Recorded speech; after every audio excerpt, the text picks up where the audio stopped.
ABC News has learned from sources here in Peru and in Chile that the young international fugitive will indeed today be deported back to Peru. This just less than 24 hours after he was caught on the run in Chile. He remains big news here in Peru. The headlines this morning say, "Assassin Caught." He appeared tired, shaken, almost relieved that the chase had ended. The first thing we noticed was Joran's hair, cut short and dyed red. An attempt at a disguise? If so, it clearly did not work. We're confident this young man will pay for his crimes, says Peru's Interior Minister. It all began Saturday night when 21-year-old Stephanie Flores met Joran at this casino in downtown Lima. They were playing poker and Stephanie was winning big. Police say Joran invited her to celebrate her winnings in his hotel room. This hotel employee says she heard the couple arguing. 4 hours later, Stephanie was dead, but no one discovered her body for 4 days. Why not? ABC News has learned that Joran prepaid his room for 14 days and instructed the front desk not to allow anyone, not even the cleaning staff, to enter his room. Carolina Flores is Stephanie's sister-in-law. He told them not to go into the room. Yes, that's why Stephanie stayed there 4 days. For Stephanie's family and loved ones, Joran's arrest was a fitting end to a very emotional day. They were saying goodbye to Stephanie at a wake and then her burial. At exactly the same time, Joran was being apprehended. Stephanie's father is a politician, successful businessman, and race car driver. He says the tragedy has driven a stake through his family's heart.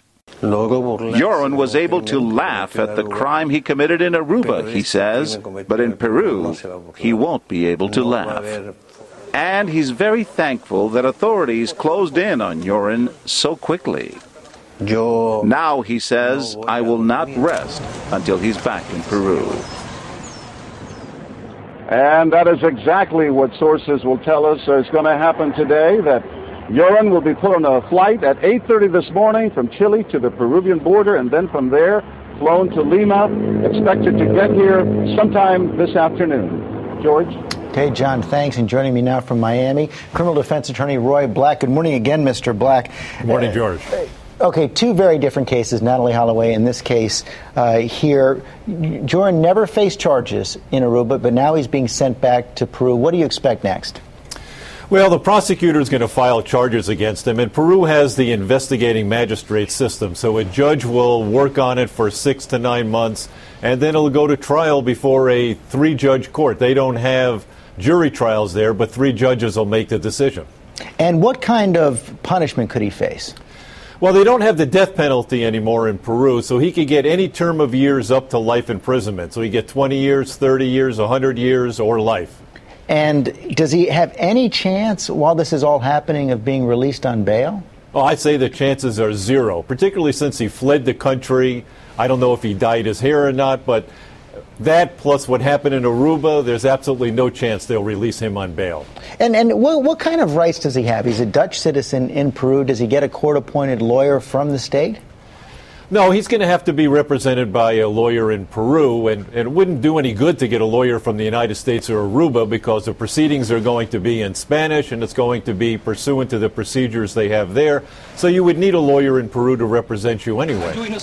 Meanwhile, we have this very strange coincidence. He is now also facing charges here in the United States, apparently trying to extort $250,000 out of someone in Mountain Brook, a suburb of Birmingham, Alabama. Of course, that's where Natalie Holloway's family is from. Do we know if it was a family member who was a target of this extortion plot?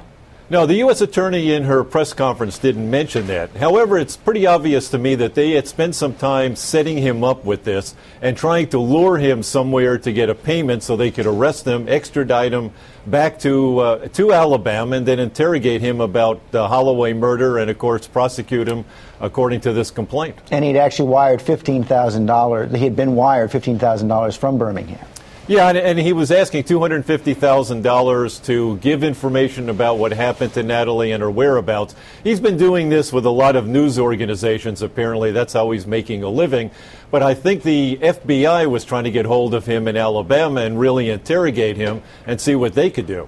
But the murder case in Peru takes precedence over this. No chance he would be extradited to face the charges here in the United States. No, the chances of that are zero, because he's going to get a very long sentence in Peru. By the time he gets out of jail in Peru, if he ever does, this will be a footnote to history. How about the Aruba case? Natalie Holloway's mother said she prays for the swift and sure justice in this murder of Stephanie Flores.